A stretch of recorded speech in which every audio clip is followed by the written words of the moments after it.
तो आपको सीधा लिए चलते हैं। पुष्कर सिंह धामी लोगों के साथ जो है कैंपेनिंग कर रहे हैं, लोगों से बातचीत कर रहे हैं।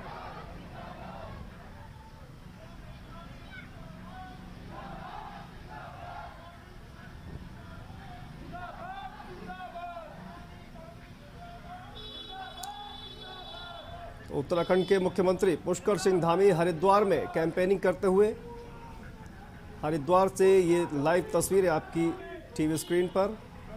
उत्तराखंड के मुख्यमंत्री पुष्कर सिंह धामी कैंपेनिंग करते हुए लगातार मोर्चा संभाल रखा है। पुष्कर सिंह धामी ने उत्तराखंड में भारतीय जनता पार्टी का प्रचार करते हुए हरिद्वार से ये तस्वीरें आपकी टीवी स्क्रीन पर। उत्तराखंड के मुख्यमंत्री पुष्कर सिंह धामी चुनावी कैंपेन करते हुए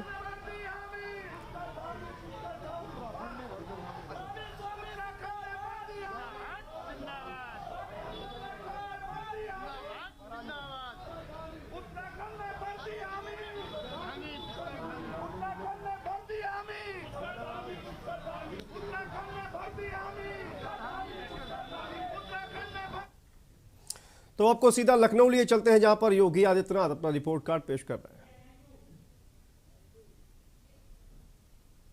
प्रदेश के अंदर परंपरागत हस्तशिल्पियों को प्रोत्साहित करने का परिणाम था कि उत्तर प्रदेश के अंदर व्यापक पैमाने पर स्वतः रोजगार को सृजन करने का भी एक अवसर प्राप्त हुआ।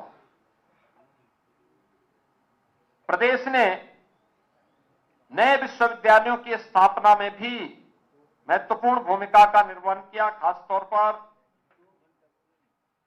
अलीगढ़, आजमगढ़ और सहारनपुर में नए राज्य विश्वविद्यालय, मेरठ में मेजर ध्यानचंद जी के नाम पर एक नया खेल विश्वविद्यालय, लखनऊ में सरदेव अटल जी के नाम पर अटल मेडिकल विश्वविद्यालय, प्रयागराज में प्रथम राष्ट्रपति राजेंद्र प्रसाद जी की स्मृति में नेशनल लॉ यूनिवर्सिटी की स्थापना की कार्रवाई चल रही है, और गोरखपुर में आयुष विश्वविद्यालय। ये सभी कार्यक्रम उत्तर प्रदेश के अंदर व्यापक पैमाने पर बड़े बड़े इंफ्रास्ट्रक्चर के कार्य हुए। प्रदेश के अंदर भर्ती की प्रक्रिया पूरी पारदर्शी तरीके से संपन्न हुई, जिनमें से 1.5 लाख से अधिक पुलिस कार्मिकों का और 1.5 लाख से अधिक शिक्षकों की भर्ती भी इसके साथ जुड़ी हुई है। छात्रावास, पिछली सरकारों के समय छात्रावास एक घोटाला बन गया था, और प्रदेश के अंदर सपा बसपा की सरकार में एक प्रतिस्पर्धा चलती थी। बहुजन समाजवादी पार्टी की सरकार में पिछड़ी जाति के और समाजवादी पार्टी की सरकार में अनुसूचित जाति जनजाति के छात्रों की स्कॉलरशिप को रोक दी गई थी। हमारी सरकार जब आई तो डबल इंजन की सरकार वर्तमान में 1,78,00,000 छात्रों को 13,618 करोड़ रुपए की वर्तमान में छात्रवृत्ति उपलब्ध करवा रहा है। प्रदेश के अंदर बेसिक शिक्षा परिषद की कायाकल्प करने के लिए एक नई योजना हम लोगों ने उस समय चालू की थी। 1,40,000 विद्यालयों को स्मार्ट विद्यालय बनाने के लिए, फ्लोरिंग, बच्चों के लिए बैठने के लिए डेस्क और बेंच, सेपरेट टॉयलेट, पेयजल की सेपरेट व्यवस्था, ये सभी सुविधाएं 1,40,000 से अधिक विद्यालयों में उत्तर प्रदेश के अंदर वर्तमान में उपलब्ध कराया जा सका है। और यही नहीं, बेसिक शिक्षा परिषद के स्कूलों में उत्तर प्रदेश के अंदर वर्तमान में 1,81,00,000 बच्चों को जूता, मोजा, स्वेटर, बुक, बैग, ये सभी उपलब्ध करवाने की कार्रवाई भी राज्य सरकार के द्वारा संपन्न हुई है। लगातार इस कार्रवाई को अब हम लोग डीबीटी के साथ जोड़ करके इस कार्यक्रम को आगे बढ़ा रहे हैं। मित्रों, जब मैं गरीब कल्याण की बात करता हूं, उत्तर प्रदेश जैसे राज्य में 2017 के पहले भूख से मौतें होती थी। मुझे याद है 2016 में मैं स्वयं सांसद था। जनपद कुशीनगर, सोनभद्र, चित्रकूट और अन्य राज्यों में भूख के कई प्रकरण आए थे, जहां पर कुछ क्षेत्रों में मैंने स्वयं विजिट भी किया था। आज मैं कह सकता हूं उत्तर प्रदेश में हर एक राज्य, प्रत्येक व्यक्ति को जो पात्रता की श्रेणी में आता है उसे राशन की सुविधा राज्य के अंदर ईमानदारी के साथ प्राप्त हो रही है। हम लोगों ने प्रदेश के अंदर 4800 करोड़ रुपए के कुल फंड के 80,000 जो पब्लिक डिस्ट्रीब्यूशन सिस्टम की फेयर प्राइस शॉप्स हैं, इन सभी फेयर प्राइस शॉप में वर्तमान में कोविड कालखंड के दौरान सरकार 2 बार फ्री में राशन उपलब्ध करवाने की कार्रवाई कर रही है। हम लोगों ने ये सभी 80,000 फेयर प्राइस शॉप को ई पॉस मशीन के साथ जोड़ा है। हर एक जरूरतमंद के पास राशन कार्ड है और राशन कार्ड के साथ वह व्यक्ति अपना राशन न केवल अपने गांव में बल्कि प्रदेश या देश के अंदर जहां उसकी मर्जी आती है वहां पर उस राशन की सुविधा को इस तकनीक के माध्यम से प्राप्त कर सकता है। राशन की वितरण की प्रणाली को सफलतापूर्वक प्रदेश सरकार आगे बढ़ा रही है और राष्ट्रीय स्तर पर इसको सराहना भी मिली है। प्रदेश सरकार ने निराश्रित महिला पेंशन, वृद्धावस्था पेंशन और दिव्यांगजन पेंशन, इस पेंशन को ही बढ़ाया है। पिछली सरकार, आप सब इस बारे में जानते हैं कि समाजवादी पार्टी की सरकार में सब पेंशन इन वृद्धजनों का, विधवा महिलाओं का, दिव्यांगजनों का पेंशन रोक सा दिया गया था। उन्होंने इस पेंशन को अपने कैडर, समाजवादी कैडर की तरफ डाइवर्ट कर दिया था। जब सरकार बीजेपी नेतृत्व की आई, फिर से ये पेंशन शुरू की और मुझे बताते हुए प्रसन्नता है कि वर्तमान में उत्तर प्रदेश के अंदर हम लोग 1,000 रुपये पर लाभार्थी के हिसाब से 1 करोड़ ऐसे परिवारों को जो अनमन्य हैं उन्हें 12,000 रुपये सालाना पेंशन की सुविधा उपलब्ध करवाने की कार्रवाई किए हैं। चाहे वह दिव्यांगजन पेंशन हो, वृद्धावस्था पेंशन हो या विधवा पेंशन हो, इसे उपलब्ध करवाने का कार्य हो रहा है। पीएम स्वनिधि योजना, पहली बार देश के स्ट्रीट वेंडर के लिए पीएम स्वनिधि योजना आई है। उत्तर प्रदेश के अंदर 8,80,000 स्ट्रीट वेंडर को व्यवसाय हेतु यह सुविधा प्राप्त हो रही है और उत्तर प्रदेश के अंदर ये व्यापक पैमाने पर इस योजना का लाभ यहां के स्ट्रीट वेंडर ले रहे हैं। विश्वकर्मा श्रम सम्मान योजना, इस योजना के अंतर्गत जो हमारे परंपरागत हस्तशिल्पी और उद्यमी हैं उन्हें प्रदेश सरकार टूल किट उपलब्ध, ट्रेनिंग और टूल किट उपलब्ध करवाती है। श्रमिकों के लिए उत्तर प्रदेश पहला राज्य है जिसने उत्तर प्रदेश के श्रमिकों के लिए विशेष प्रावधान किए। पहले भरण पोषण भत्ता और हर एक श्रमिक के पास उसका राशन कार्ड और नेशनल पोर्टेबिलिटी के साथ उसे जोड़ने का कार्यवाही। तो फिलहाल राजनीति में वक्त है एक छोटे से ब्रेक का।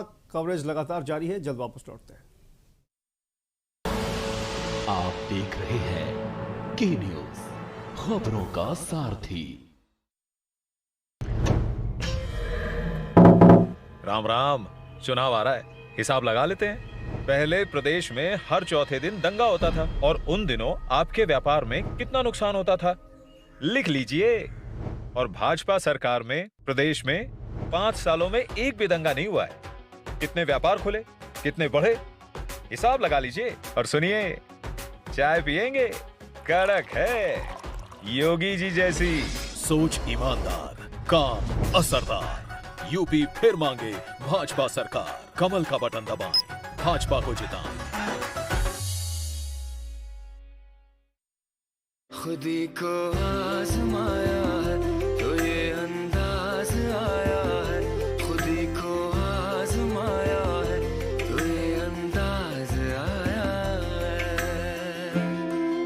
तुम में भी मैं हूं। शुद्ध प्लस पान मसाला।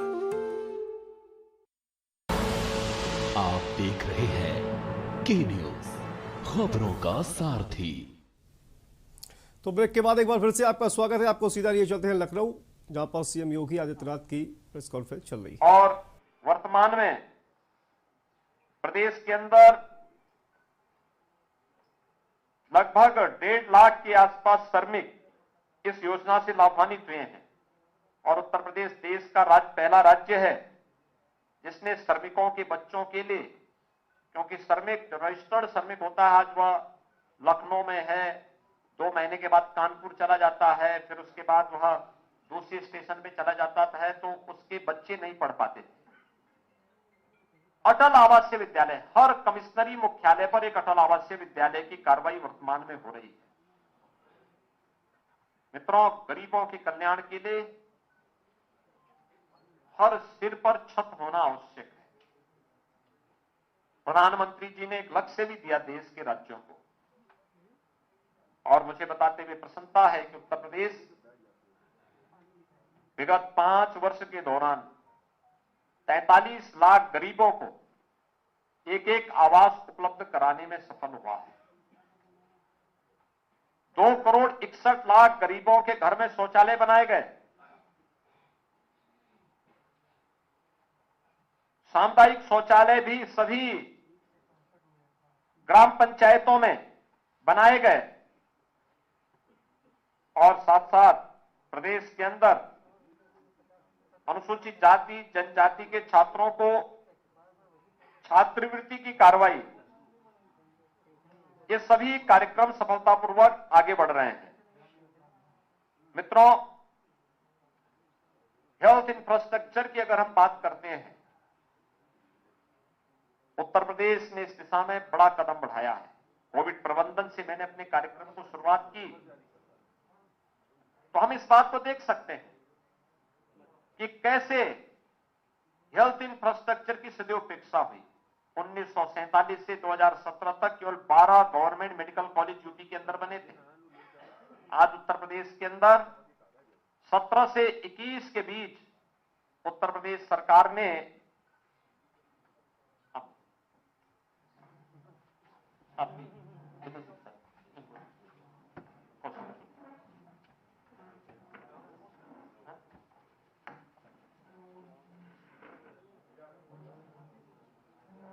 वर्तमान में यानी 12 government medical college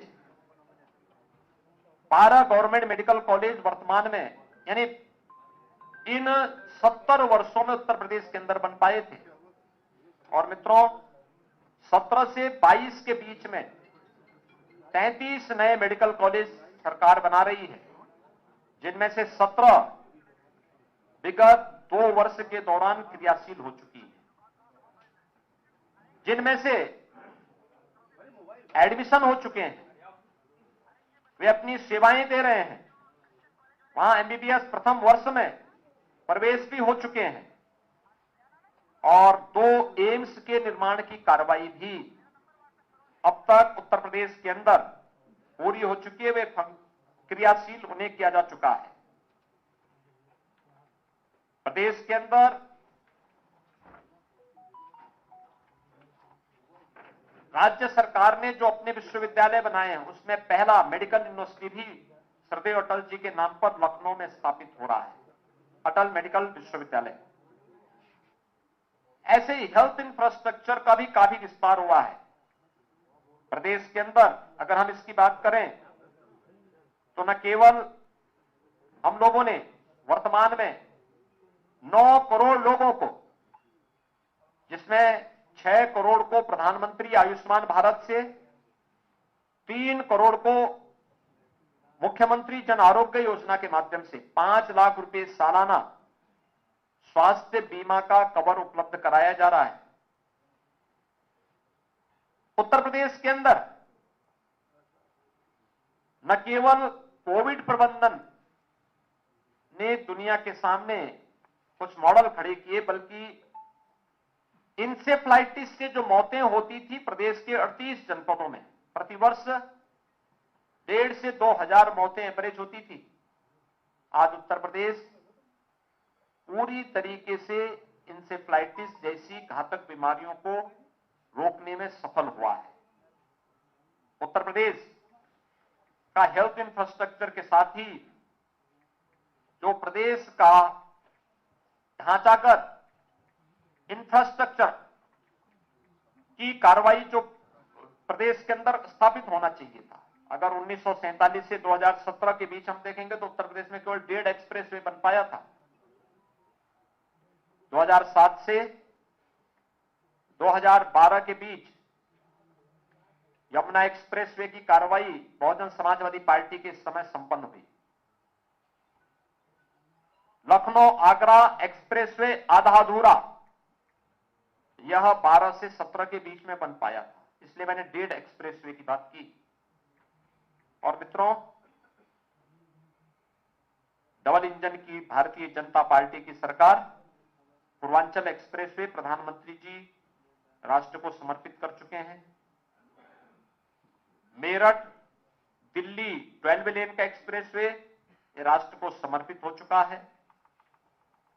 Bundelkhand expressway निर्माण के अपने अंतिम चरण में चल रहा है। गंगा एक्सप्रेसवे पर कार्य प्रारंभ हो चुका है। गोरखपुर लिंक एक्सप्रेसवे पर कार्य प्रगति पर है। बलिया लिंक एक्सप्रेसवे पर कार्य के लिए जमीन अधिग्रहण की कार्रवाई प्रारंभ हुई है।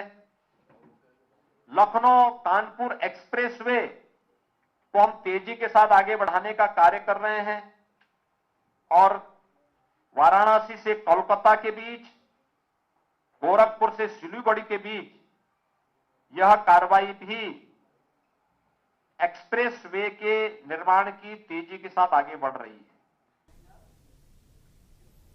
तो सीएम योगी आदित्यनाथ लखनऊ से लाइव अपना 5 साल का रिपोर्ट कार्ड पेश करते हुए, तो ये कवरेज लगातार जारी है। फिलहाल राजनीति में